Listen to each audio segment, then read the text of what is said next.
Olá, amigos e amigas ouvintes. Eu sou Helena Sampaio e falo em nome da Rebraus, a Rede Brasileira de Letramento em Saúde.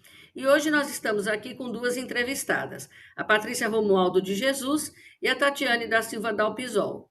Lembram que a gente falou lá atrás que a gente ia ter uma série com 3 episódios sobre letramento em saúde no Brasil, prevalência e fatores associados?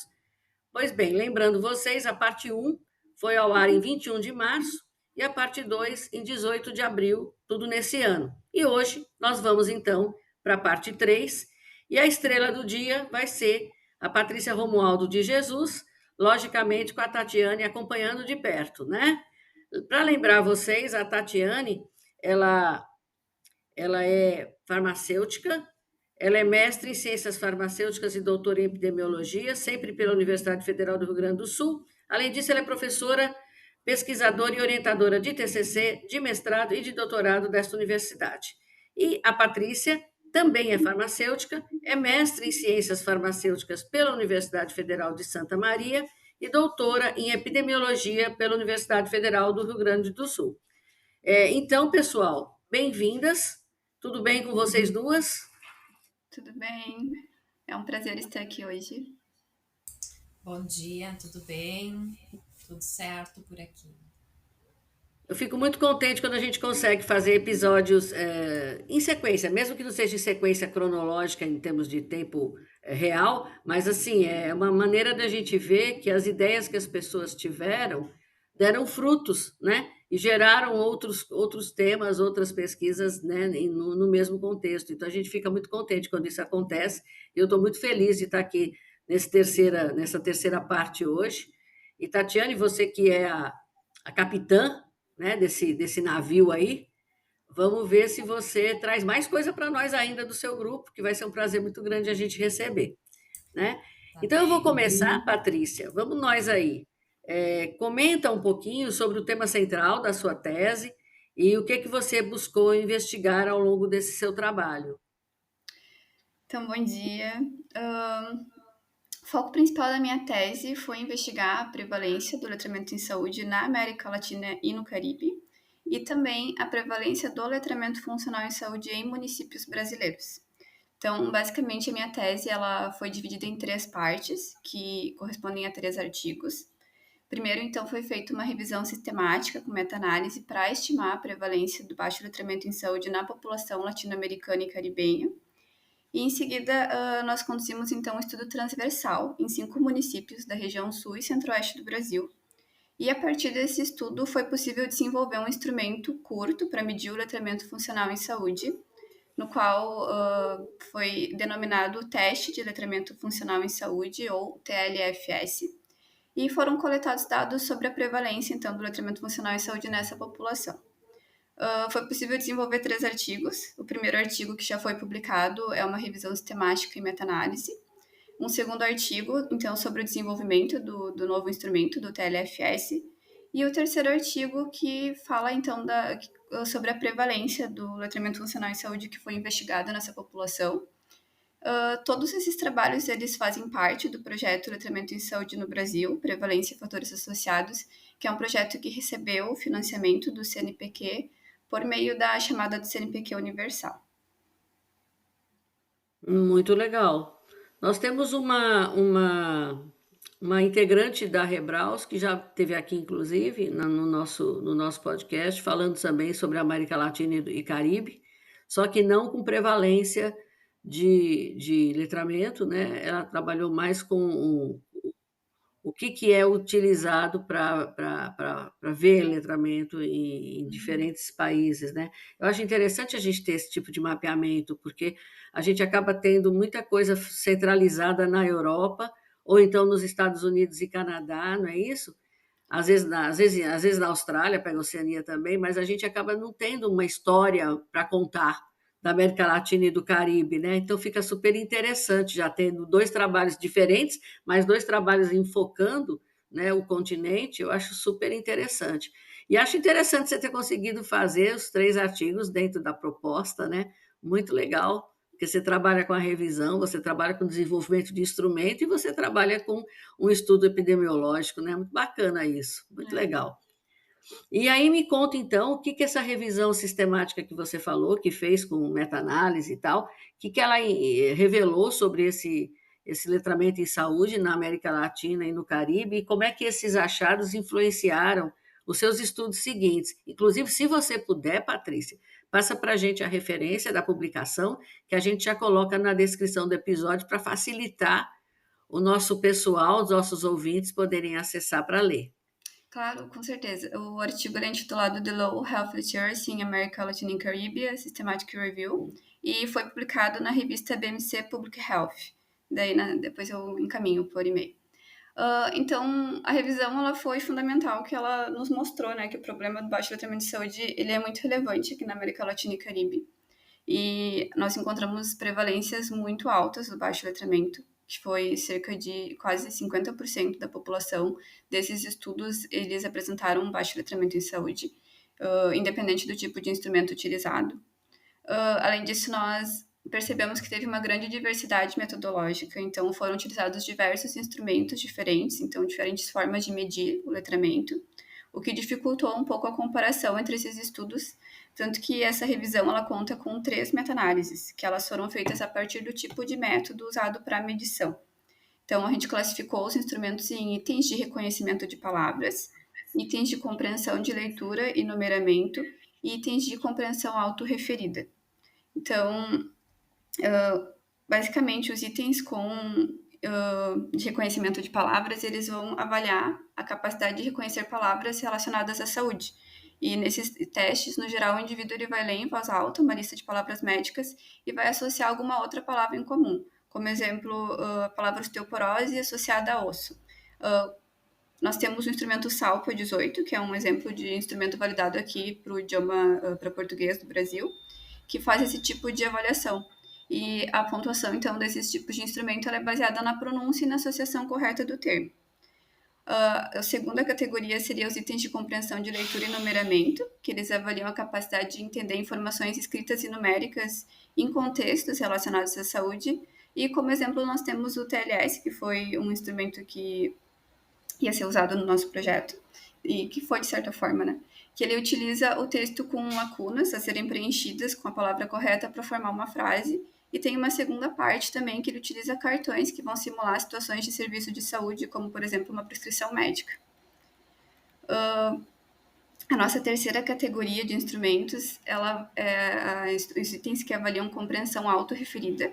E esses itens, então, eles avaliam a percepção da pessoa em relação às informações de saúde, que ela mesmo, do seu próprio entendimento. Então, são perguntas em formato de autorrelato, como exemplo, nós temos o HLS o quê? No qual são feitas perguntas como em uma escala que vai de muito fácil a muito difícil, com que facilidade que você consegue avaliar quando que você precisa de uma segunda opinião de outro médico. Então, a gente dividiu, né, os instrumentos conforme o tipo de categoria que ele analisava, e nós encontramos que aproximadamente 44% dos indivíduos avaliados com itens de compreensão de leitura e numeramento apresentaram baixo letramento, 50% para indivíduos avaliados com itens de reconhecimento de palavras e 41% para indivíduos que foram avaliados com itens de compreensão autorreferida. Então, independente da forma que foi avaliado o letramento, a prevalência do baixo letramento ela foi muito alta. E também a maioria dos estudos eles tinham um pequeno tamanho de amostra e com populações específicas, como, por exemplo, avaliando somente usuários de serviço de saúde ou portadores de doença crônica, com diabetes, hipertensão. A gente não encontrou nenhum tipo de estudo com uma amostra representativa da população em geral e com um N maior. Então, a partir da revisão ficou claro que tinha uma lacuna assim, em relação aos estudos englobando a população geral, principalmente aqui no Brasil, o que a gente já tinha uma ideia quando elaboramos o projeto para submeter ao edital do CNPq, e a revisão sistemática, então, ela confirmou essa nossa hipótese. Isso foi um dos principais motivadores, então, para a gente conduzir, posteriormente, o estudo transversal multicêntrico com moradores dos municípios brasileiros. Muito legal isso aí. É engraçado, né? Vocês, nessa revisão tua, você encontrou um resultado parecido, quer dizer, nosso resultado foi pior, parecido com o que a gente fez na primeiro financiamento que eu consegui em letramento em saúde, ele foi em relação a pessoas atendidas na atenção básica de Fortaleza e atendidas na atenção secundária, nos ambulatórios hospitalares, tá? Que era Uhum. secundário na época, considerado, né? E aí a gente viu que quando a gente aplicou o NVS, que é um instrumento altamente quantitativo, né, altamente numérico, né, a gente chegou a 72% de letramento inadequado. E quando a gente aplicou na época o TLS validado no Brasil, que é o TOEFL, né? Quando a gente aplicou, a gente ficava nessa faixa de 62%. Foi um resultado bem ruim para o nosso desempenho do nosso pessoal, né? Mas a gente viu a diferença, a gente chegou até 58%, dependendo do local que a gente estava aplicando, 58% de inadequação usando o que é misto, né? Uhum. Esse outro, que é muito numérico, a gente acabou ficando em 72%, quer dizer, 28% de pessoas proficientes nessa área, né? É muito pesado, né? E é mais ou menos o que você confirmou na tua revisão, né? Fazendo com um grupo maior, porque você pegou vários países, né? Quer dizer, quanto mais numérico você bota, pior fica, né? Sim. E não somente os instrumentos que avaliaram o numeramento, né, e compreensão de leitura, mas também a partir de instrumentos que são autorreferidos, também foi um valor bem alto, né, do baixo letramento. É. A gente mostra que nossas regiões aqui, nossos continentes, estão precisando realmente melhorar nesse aspecto, né, Patrícia? É um Bastante. negócio preocupante mesmo. A gente tem que direcionar as turbinas aí para melhorar bastante essa parte da população, né? Pelo menos aquele, você falou do HLS, né? Que foi o que de autorreferido que você Uhum. levantou, você citou como exemplo. Na Europa, eles estão mostrando, pelo menos em Portugal, embora nem todo mundo concorde que os dados sejam tão reais, mas em Portugal eles conseguiram mostrar uma melhoria, né, usando o HLS, depois que fizeram um protocolo de ações capitaneadas pelo Ministério da Saúde deles, né, que é a Direção Geral de Saúde. Eles conseguiram mostrar uma melhoria anos após o primeiro diagnóstico, né? Tem gente que é cética, que sempre acha que dados do governo têm que ser questionados, mas eu não acho assim tão sempre. Eu não sou sempre cética. Eu acho que realmente, às vezes, se você está pleiteando que o letramento em saúde é importante e alguém faz um protocolo para privilegiar o desenvolvimento das habilidades de letramento da população, quer dizer, com certeza você espera que tenha uma melhoria mesmo, né? Senão, tudo que a gente acredita vai por água abaixo, né? Não? Se você Sim, acha que é importante e você não acredita que teve melhoria depois que você implantou um protocolo, então qual é o motivo da gente estudar tanto isso daí, né? Não? exatamente. As intervenções são muito importantes, né? Já se sabe que elas impactam de fato a vida das pessoas. Intervenções de educação em Exatamente. saúde, de comunicação em saúde. Exatamente, exatamente. Bom, teve um total, como você mesma disse, né? Uma total influência no que você fez depois, né? Esse Uhum. primeiro diagnóstico teu aí, né? Então, aí vamos para o seu segundo artigo, né? Você desenvolveu esse instrumento, você quis fazer um instrumento diferente, você falou que ia usar e praticamente usou, mas acabou criando um. Por que que surgiu essa necessidade de criar uma nova ferramenta? Então, quando nós iniciamos as etapas de pré-teste do estudo transversal, a gente percebeu que o teste de letramento em saúde, que é o TLS, que até então era um instrumento que nós tínhamos escolhido e proposto no projeto aprovado pelo CNPq para medir o letramento funcional em saúde, ele não estava adequado para a realidade que nós iríamos encontrar, que seria a coleta em domicílio. Ou seja, que as pessoas elas não teriam muito tempo disponível para nos atender e o TLS ele é um instrumento que demanda um pouco mais de tempo, em torno de 20 minutos para ser aplicado. Então, seria inviável utilizar ele nesse tipo de avaliação. Então, nós havíamos, e também a gente havia escolhido o TLS não somente porque ele já era um instrumento utilizado pelo grupo de pesquisa, mas também porque a gente queria um instrumento que avaliasse a compreensão de leitura e numeramento e que fosse validado no Brasil. E o TLS ele pareceu mais adequado no momento. Porém, o tempo dele de aplicação não nos favoreceu e por isso nós decidimos desenvolver o teste de letramento funcional em saúde, o TLFS, baseado no TLS, que, como eu comentei, né, ele já foi validado pelo próprio grupo de pesquisa, e o que acabou sendo muito legal, já que foi uma continuidade de um trabalho que foi desenvolvido há um tempo atrás. Então, nessa versão do TLS, nós adaptamos e reduzimos a quantidade de itens, E também coletamos algumas evidências de validade a partir da teoria da resposta Witty, e o que gerou, né, o segundo artigo. Esse segundo artigo ele está ainda em análise pela revista, e assim que for publicado, esse instrumento ele vai estar disponível para uso tanto na pesquisa quanto em serviços de saúde. E, inclusive, foi criada uma versão dele na plataforma Shine, que pode ser acessada do navegador, e ela fica assim um layout como se fosse um aplicativo. Então, o teste ele pode ser aplicado em serviço de saúde ou em pesquisa, e já vai sair o resultado com o nível de letramento funcional em saúde logo no final da aplicação.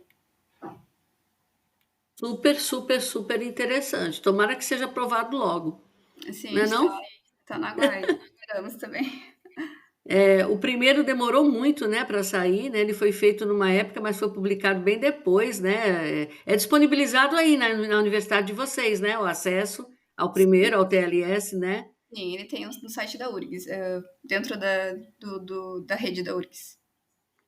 A gente entrevistou há bastante tempo atrás, quando a gente fez uma série de instrumentos aqui no podcast da Rebraus, que foi logo no primeiro ano do nosso podcast, a gente entrevistou e ela falou para a gente, né? Toda vida eu erro a pronúncia dela, Maranhão ou Maragno? Carla Maranhão. Maranhão, toda a Isso. vida. Até quando eu fui falar com ela, eu tive que ficar tentando ensaiar para não errar. A gente entrevistou ela quando a gente foi falar do TLS, né? E realmente foi um período que demorou e foi muito útil quando saiu, né? Eu uso bastante o instrumento para mostrar para os meus alunos da disciplina de letramento, que eu acho que é um pioneiro, né, nos instrumentos que saíram do reconhecimento de palavras, né? Então, eu sempre falo bastante dele. Agora, eu vou acrescentar o teu, né? Assim que sair, nós estamos acrescentando o teu para os nossos alunos, para que eles possam pensar numa coisa viável, no tempo que se tem, né? E principalmente quando se vai fazer a visita domiciliar. Então, são novas estratégias que vão aparecendo, novas ferramentas, e isso é importante porque acaba que se adapta à realidade de cada local. Quanto mais instrumentos você tem, mais você tem chance de descobrir aquele que melhor se adequa a você, né? Com Vou certeza. até fazer um spoiler aqui agora. Nós estamos com um trabalho que já está publicado na primeira, na primeira vista, né, da revista Ciência e Saúde Coletiva. Ele vai sair logo, logo na íntegra, com todas as traduções, que eles pediram tradução em inglês, português e espanhol, que agora a revista está pedindo isso. E a gente fez uma análise, na verdade, foi um ponto de vista do nosso grupo, né, capitaneado pelo Fábio Miali, lá da Unicamp, juntamente com o pessoal de Goiás, a, a Virgínia, a Vanessa, de Brasília, a Catarine e a gente aqui de Fortaleza. A gente fez uma discussão, também com apoio do Rebustini. A gente fez uma discussão sobre se um instrumento realmente ele serve para todo mundo. E é isso aí que você está mostrando que não serve. A pessoa acaba tendo que buscar uma alternativa, porque não se adequa a determinadas populações, a determinadas situações. Então, isso que é importante, né? Se discutir. E é por isso que é importante, mais do que validar, hoje em dia, já agora com os conhecimentos que nós temos de letramento, me parece, não sei se vocês concordam, mas me parece que é mais importante desenvolver mesmo, porque daí você vai atendendo a uma demanda, né? E a hora que você simplesmente valida uma coisa que já foi feita em outro contexto, nem sempre vai ser bom. Muitas vezes é, mas nem sempre será, né? E aí a gente vê como em muita coisa, quando o pessoal vai fazer validação, tem que trocar muita coisa, né? Ou deixa de colocar itens, ou acrescenta algum outro tipo de informação, né? E quando você constrói, não, você já constrói de acordo com a tua necessidade, né? É bem legal isso, bem legal. A adaptação transcultural e para se ajustar ao contexto, ela é essencial, né, para saber qual população, né, se vai aplicar esse instrumento, né, e bem como tu falaste, assim, se não se aplica a toda a população, né, então foi exatamente quem nós vimos, né, que um instrumento longo não teria como nós utilizar ele em pesquisa de domicílio, mas talvez em uma pesquisa numa fila de espera, numa unidade de saúde, por exemplo, que a pessoa está ali com um tempo maior, ou algum outro ambiente que ela esteja esperando, seja um instrumento que vai se aplicar bem, uma aplicação de 20 minutos ou mais. Isso, exatamente. Às vezes instrumento traduzido, validado, ele é um instrumento que se aplica ao grupo que você está precisando em conhecer essa realidade. Mas é como você disse, às vezes não dá, tem que se criar mesmo. E é isso que tem que ser respeitado, principalmente num país do tamanho do nosso, né? Que necessariamente, né, não é tudo que vai dar certo em todo canto, né? Então, as pessoas têm que estar alertas para isso, para, na hora da necessidade, produzir alguma coisa diferente, né? Eu fico com pena de você, porque eu acredito que deve ter sido um susto, né? No meio do doutorado, você descobrir que não ia usar o instrumento e que ia ter que criar outro. Sim, Ave Maria, eu como orientadora de doutorado, eu fico imaginando o desespero do aluno.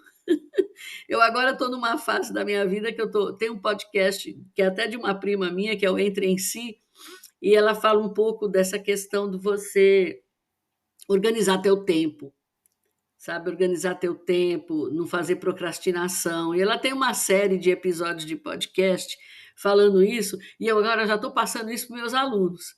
Eu passo para ela, escuta isso aqui para você poder organizar seu tempo, para você não se desesperar, para você saber que não adianta deixar para depois que vai ficar pior, tem que fazer logo que aparece a necessidade, não é não? exato. Então, isso aí você está com ele submetido a uma revista, né? Você está esperando só os revisores, né? Isso, estou aguardando. Tomara que dê certo, estamos aqui torcendo por você e torcendo que a gente tenha logo mais um instrumento para ajudar a nossa população. Ai, obrigada. E aí, Patrícia, vamos lá, em relação ao agora vamos entrar no seu terceiro artigo, né? Em relação aos principais resultados que você encontrou no letramento funcional nesses municípios que você abarcou. Fala nisso, dá uma lembradinha para a gente, que nós já temos isso falado nos episódios anteriores, mas diz para a gente novamente quais são os municípios. Sim, então, são 5 municípios. Os municípios de Porto Alegre, Pelotas e Santa Maria, no Rio Grande do Sul, e Dourados e Campo Grande, no Mato Grosso do Sul. Então, é um estudo multicêntrico, né? Ele aconteceu simultaneamente nos 5 municípios, coletas domiciliares, né? Foram feitas entrevistas de porta em porta, e a gente conseguiu coletar dados de 1.181 moradores desses 5 municípios. E em relação ao que a gente encontrou do letramento funcional em saúde. Então, nossos resultados mostraram que cerca de 1 em cada 5 adultos, né, dessa população apresentou letramento funcional em saúde inadequado, o que seria um dado bem preocupante, né? E, além disso, um pouquinho mais de 10% tinha um nível considerado limitado, que seria a nossa categoria intermediária do instrumento. Ou seja, então, somando os dois grupos entre limitado e inadequado, aproximadamente 30% da população tinha alguma limitação no letramento funcional em saúde. É bastante, né? É bastante. É Ainda bastante. não chega perto dos 50%, assim, mas ainda é bem preocupante o índice. Eles estão melhores do que nós, né? Bem melhores, né? Do que nós, no nosso levantamento, né? Você fez 1.100 e poucos, né? A É, gente, na época, a gente fez com 900, né? Mas pode ser que a população tenha melhorado também ao longo desses anos todos, que a gente trabalhou em 2009 e já está com muito tempo, né? A gente não sabe no dia de hoje como é que estaria a nossa população. Mas, de qualquer maneira, me diz uma coisa, eu não sei se você separou na hora de analisar, mas os municípios tiveram, os do Rio Grande do Sul, tiveram um desempenho melhor ou não? Ou foi a mesma coisa? Ou você não chegou a ver essa parte ainda? Então, como foi feito um plano de amostragem complexa, o cálculo, né, o nosso N amostral e todo o delineamento, ele foi feito pensando nos 5 municípios como uma unidade só. Então, nós não podemos avaliar assim, os dados dos municípios de forma separada, porque isso iria causar uma limitação no nosso desenho amostral, no nosso plano de amostragem. Então, se por acaso nós formos avaliar separado, daí nós não teríamos como considerar a amostra, o plano de amostragem que foi feito. Eu sei, senão teria um viés, né? Uhum, exato. Certo, certo. Eu digo assim, porque, por exemplo, se você fosse fazer um multicêntrico conosco, aqui no Ceará, eu acredito que os municípios do Rio Grande do Sul estariam em melhor situação que a gente, porque a própria prevalência do letramento, vou dizer agora alfabetização, que não é o termo que a gente usa para a saúde, mas a alfabetização mesmo formal, né, que é feito pelos levantamentos, né, de escolaridade em relação ao uso da escolaridade para ações do dia a dia, né? Eu acredito que nós estamos numa situação pior em relação aos municípios do Rio Grande do Sul, por exemplo. Então, provavelmente, daria diferente, né? Mas é como você disse, não dá para separar porque a amostra é única, né?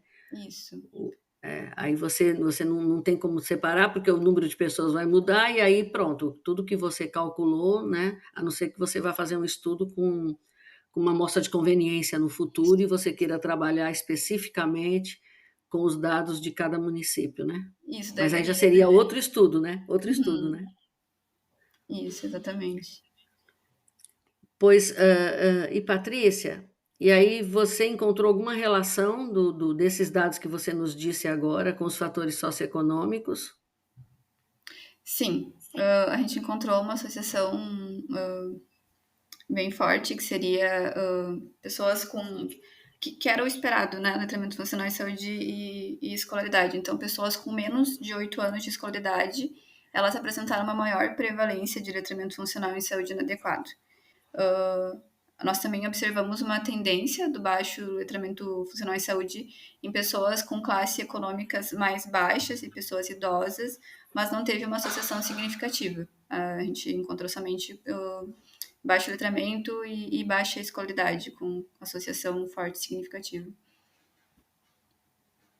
É, mostrando como é importante a gente investir em educação mesmo, né? Bastante. E aí você me diz uma coisa, considerando que foi estimado que quase metade da população da América Latina e do Caribe tem baixo letramento em saúde, e um em cada cinco, né, como você disse, dos municípios tem o letramento funcional em saúde inadequado, o que que isso nos fala em relação à informação em saúde? Então, esses estados eles deixam evidente que a gente ainda tem uma barreira bem importante para garantir acesso à informação de saúde de uma forma clara e compreensível. Então, o baixo letramento de saúde ele pode dificultar desde a interpretação de uma receita médica até entendimento de uma orientação para prevenção de doenças, orientação de um exame, uso de medicamentos. Então, diversas situações, né, que o indivíduo pode passar durante sua vida em serviços de saúde.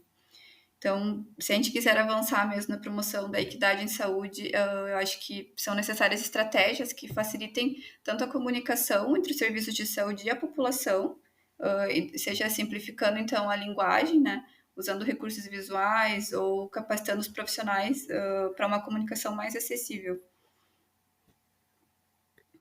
Muito bom isso. Muito bom. Você sabe, eu trabalho com algumas pessoas, não sei se acontece isso com vocês também, Tatiane, se você quiser falar sobre isso também. Eu trabalho com algumas pessoas que não dão absolutamente nenhum valor à importância do letramento em saúde no processo da saúde, né? Então, toda vida que a gente vai discutir ou vai apresentar uma palestra, ou vai ter uma discussão em grupo, existe um questionamento sobre os fatores que interferem na pessoa aderir ou não aderir a um tratamento, né? Então o pessoal fala, não, mas você não pode falar que letramento em saúde é importante, porque quem não tem dinheiro não vai comprar, mesmo que saiba que aquilo é bom, ou quem tem medo de alguma coisa não vai aderir só porque ela entendeu que é importante fazer aquilo. Só que daí o meu questionamento, eu não sei se vocês vão pela mesma linha de questionamento, o meu questionamento é o seguinte: eu preciso saber se ela entendeu, né?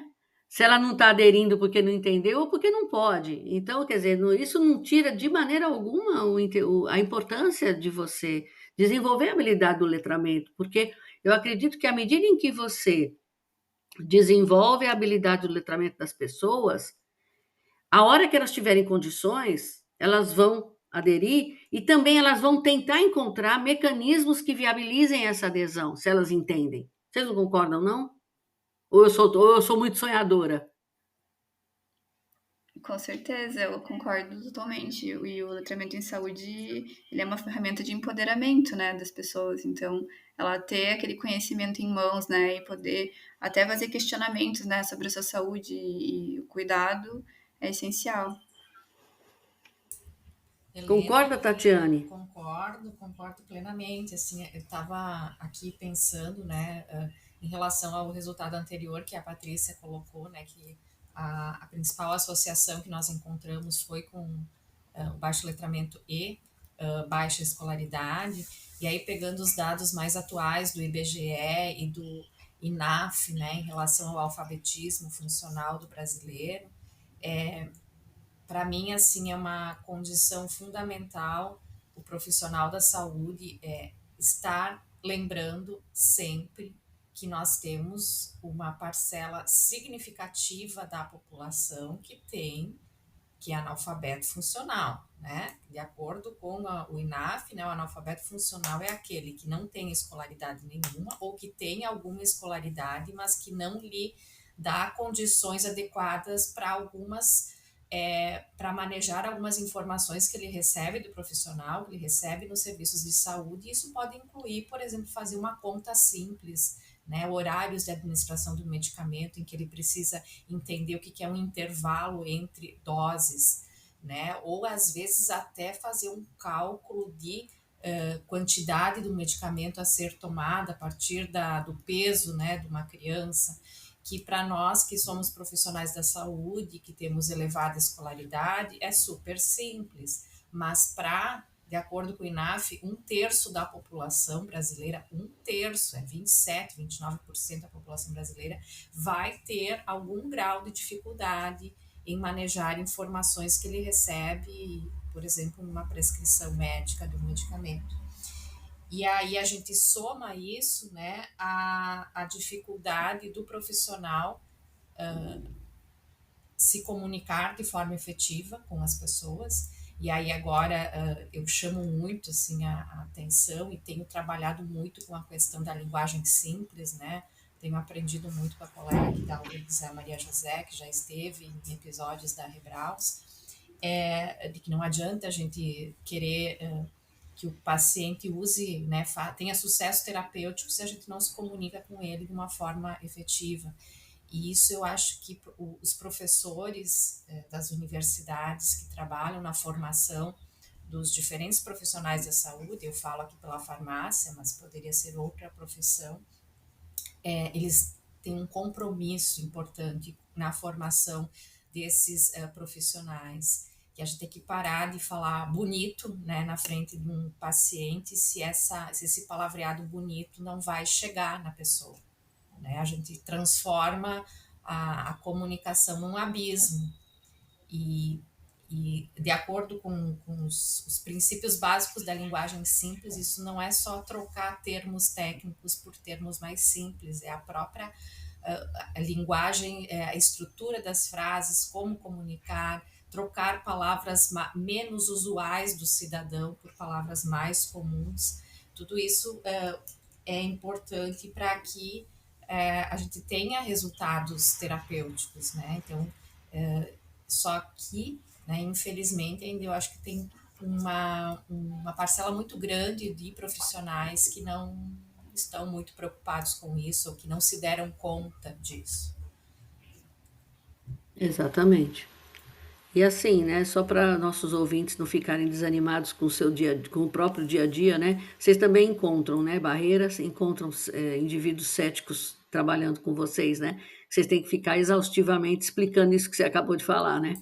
Na sala de aula eu já digo assim para os meus alunos, ó, eu instigo eles, né, instigo eles assim, ó, tu deixa o mecanismo de ação bonito lá do medicamento, em que tem aquela enzima, aquele nome daquela enzima que parece mais um palavrão, para a prova que tu vai fazer na disciplina, sei lá de quê, de farmacologia ou qualquer outra, né? E para falar com os seus pares. Quem são os seus pares? Teus colegas, teus professores. Mas lá com o paciente que tu vai atender na unidade básica de saúde, tu, por favor, não use esse palavrão. E se algum professor não gostar disso, diz para ele vir falar comigo.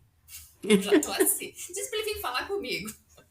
né? Porque tem que desacomodar, né? Eu não sei em outras profissões, mas na farmácia é muita linguagem técnica o tempo inteiro e a gente vê às vezes os alunos não se dando conta disso, eles não percebem mais que eles estão criando ao perpetuar essa linguagem na comunicação com o paciente, eles estão criando um abismo, eles estão se afastando, eles estão. Então é bem importante isso. E eu acho que isso já tem esse movimento. Sou mais otimista, sabe, Helena? Eu acho que tá tendo um movimento e isso muito impulsionado, acho que pela própria pandemia, assim, dos profissionais, dos acadêmicos, dos pesquisadores, saberem conversar da forma mais adequada, dependendo do seu público-alvo. Isso, exatamente, é super importante, super importante. Bom, Patrícia, rumando aqui para o final da entrevista, pensando no futuro agora, quais são os próximos passos da pesquisa? Você tem alguma ideia de continuidade ou de aplicação desses resultados em política pública, em intervenções? Sim, então, após a publicação dos artigos, a gente vai seguir, né, com o compromisso da divulgação científica e para que os resultados eles não cheguem somente à comunidade acadêmica, né, a partir de artigos, mas também a gestores, profissionais de saúde, população em geral. Então, sim, a gente pretende divulgar bastante esses dados ainda assim que publicados. Você vai continuar trabalhando nessa área? Vai fazer um pós-doc nisso ou não está pensando nisso ainda? Por enquanto não tenho nada certo, assim, mas se surgir oportunidade eu gostaria. É uma área assim que eu gosto muito e sou apaixonada, diria. É, E é muito legal, né? A Patrícia mudou a rota, né? Porque o mestrado dela foi em uma área bem diferente, né? Bastante. Eu trabalhei com plantas medicinais, e experimentação animal, então quando eu cheguei no doutorado foi uma mudança bem grande, assim, mas o letramento é um tema que eu tive um período que eu trabalhei em farmácia comercial e naquela época eu nem sabia o que era letramento em saúde, mas já haviam situações que ocorriam lá e eu ficava pensando, meu Deus, mas como que essa pessoa chegou aqui, assim, de pacientes chegarem com uma prescrição de um medicamento e daí eu não conseguia entender exatamente o que estava sendo pedido. E eu, tá, mas você consultou para quê? Ah, eu não sei, eu tô sentindo isso e aquilo, não, mas a prescrição é para quê? A pessoa não sabia o que ela tinha, não sabia o que tinham prescrito para ela, e eu ficava assim, nossa, não conseguia entender assim aquela situação. E depois, posteriormente, que eu fui conhecer a área de letramento de saúde e tudo começou a fazer muito mais sentido para mim. E é uma área que eu gosto muito, assim, se eu tiver a oportunidade de continuar trabalhando, com certeza. Continue sim. Você terminou seu doutorado agora, não foi? Sim, mês passado. Pois é isso aí. Tem que aproveitar enquanto está quentinho e enveredar por aí, né? Sim. Eu tive uma orientanda que é enfermeira, ela é a Deise de Janira Furtado de Galiza, que ela até já esteve aqui conosco. Ela também, na sua situação, não tão diferente, né? Mas ela fez um mestrado numa área, e aí, quando ela chegou para trabalhar, ela se apaixonou pelo letramento. Então, ela voltou para a universidade dela, lá em Campina Grande, mas ela já entrou no projeto pedagógico da enfermagem, já botou a disciplina de letramento para entrar dentro do projeto pedagógico, já está orientando na área de letramento, já criou um podcast maternar para gestantes de alto risco, já está orientando outro pessoal de pós-graduação também na área de fazer algum instrumento educativo virado para isso. Ela criou gosto, como se Ah, diz, criou gosto. Eu, para mim, também criei gosto, porque na época eu sou nutricionista, né? Eu sempre ficava muito frustrada com os nossos fracassos educativos em relação à mudança de hábito alimentar. Sabendo que tem cultura que interfere, que tem um monte de coisa, mas eu ficava muito frustrada. Quando eu escutei falar de letramento em saúde a primeira vez, eu falei, tá aí, ó, é isso aí, ó, que está dando errado. A gente está indo pelo caminho errado, tem que ir por aqui. Tatiane também se apaixonou, né, Tatiane? Sim, agora assim, a minha ideia, né, o propósito é não parar na pesquisa científica, mas dar continuidade em atividades de extensão, né, ensino, que eu tenho uma disciplina na graduação em que eu trago muito essas questões. E na área de extensão, porque a extensão é a continuidade, né? É o propósito final. Então, assim, a gente vai lá, detecta que tem baixo letramento na população, a gente faz o quê? Né? Tá, tu vai lá e publica, ok, nós precisamos publicar, né, enquanto pós-graduação. Mas e o que mais, né? Esse o que mais que a ideia agora, assim, então, nesse projeto,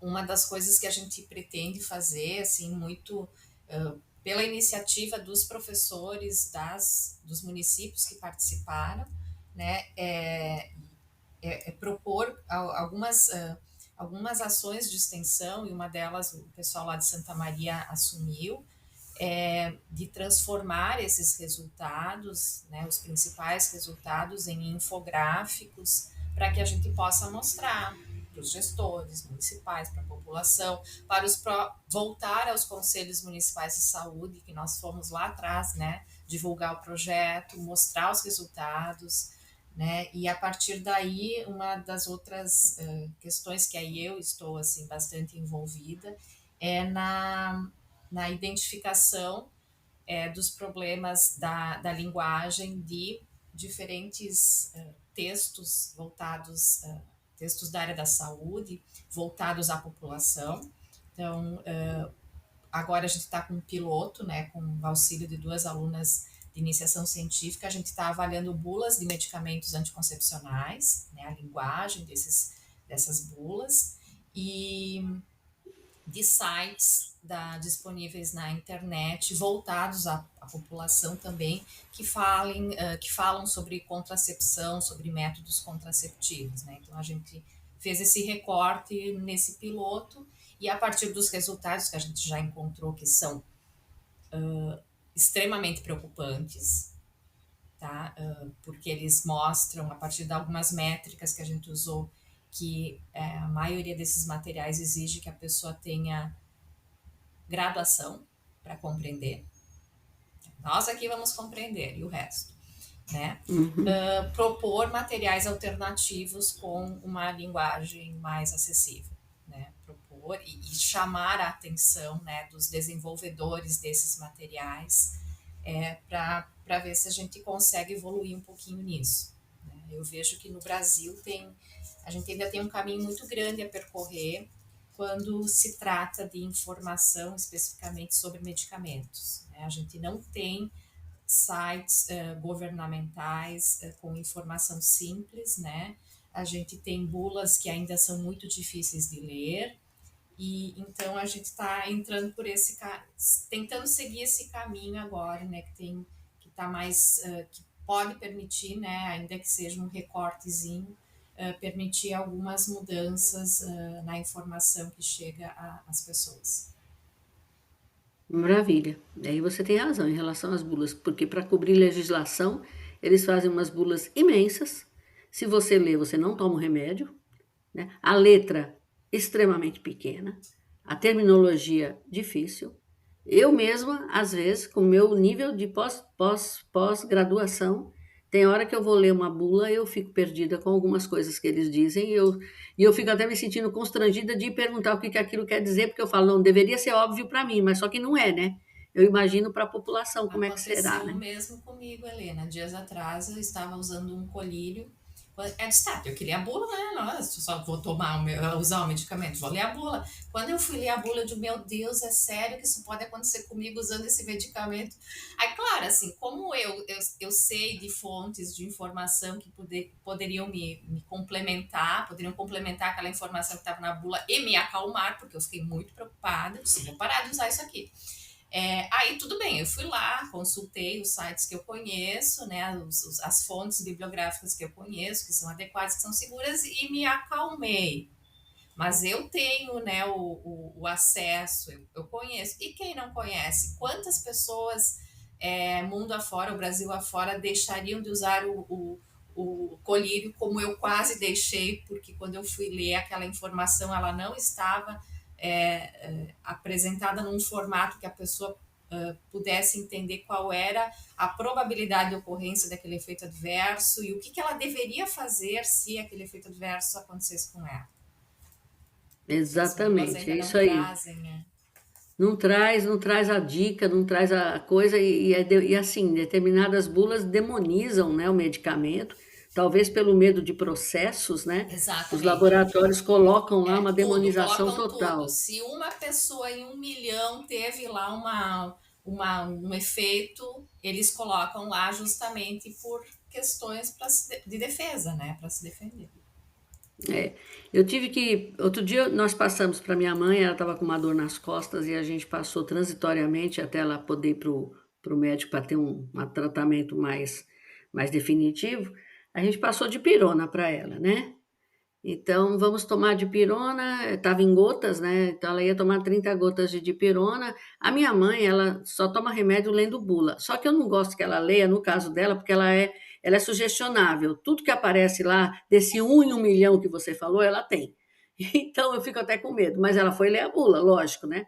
Ela chegou e falou para mim que eu estava matando ela. Você vai me matar. Você viu o tamanho daquela bula? Eu falei, vi, mamãe. Você viu tudo que ele faz? Eu falei, vi. E você ainda assim mandou eu tomar. É isso aí, Isso. precisa mesmo. Acho que tá legal esse teu trabalho de enveredar por essas áreas de bula, porque a gente tem que encontrar uma maneira que cumpra a legislação, mas ao mesmo tempo que não demonize o medicamento e que apresente canais para a população ter segurança em procurar, inclusive, ajuda para explicar determinadas coisas que estão nas bulas, né? Tomara que você vá Exatamente. para outros medicamentos também, né? Você já está com os Quais anticoncepcionais. interessam, Helena?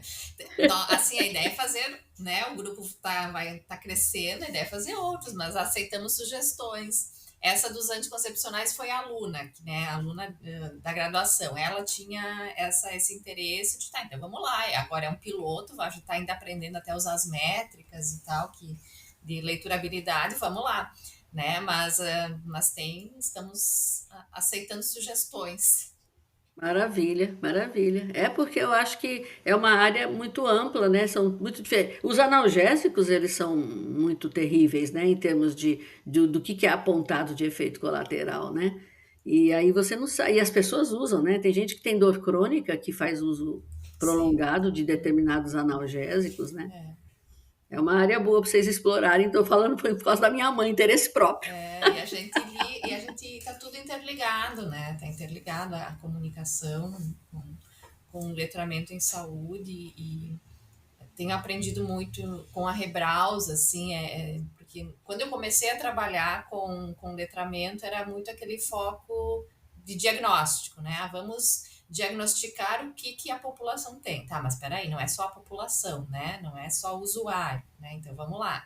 E o que fazer a partir disso, né? Então as coisas elas não são isoladas, né? Então isso é interessante, né, do nosso ofício, né, Helena? A gente está linkando academia, pesquisa, com ensino na graduação, com extensão, né, com comunidade, e é esse o nosso caminho do momento.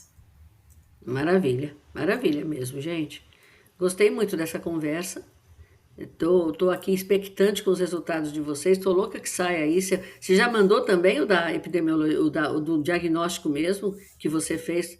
Já mandou para a revista ou ainda está revisando ele? Não, esse eu ainda estou revisando e eu quero aguardar sair a publicação da validação antes do instrumento e daí posteriormente encaminho o terceiro.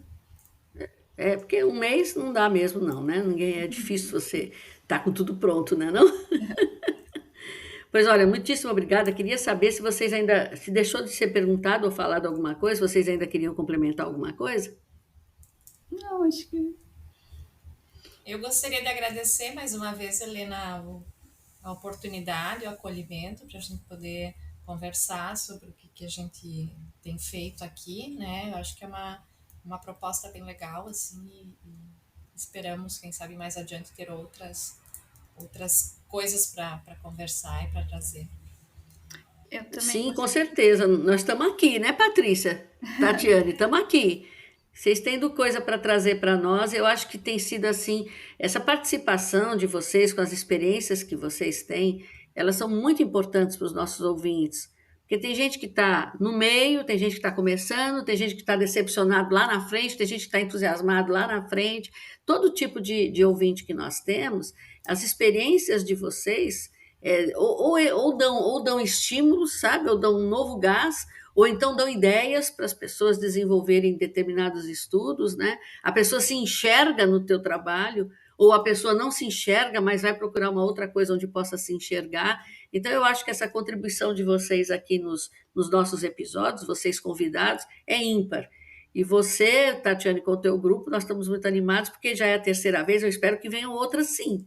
Eu quero que você venha aqui com seus novos resultados, com as suas novas ideias, porque é muito rico. E esse trabalho teu, Patrícia, é um trabalho muito bom. Ficou muito bacana você conseguir direcionar essas 3 etapas, essas 3 fases, essas 3 partes do teu doutorado. Eu acho que são muito contribuidoras. Não esquece de me mandar o link da Pode deixar. publicação para eu já botar na descrição do episódio. Ai, muito obrigada. Eu agradeço muito a oportunidade de vir aqui falar um pouco sobre o meu trabalho. E é uma honra, é um prazer.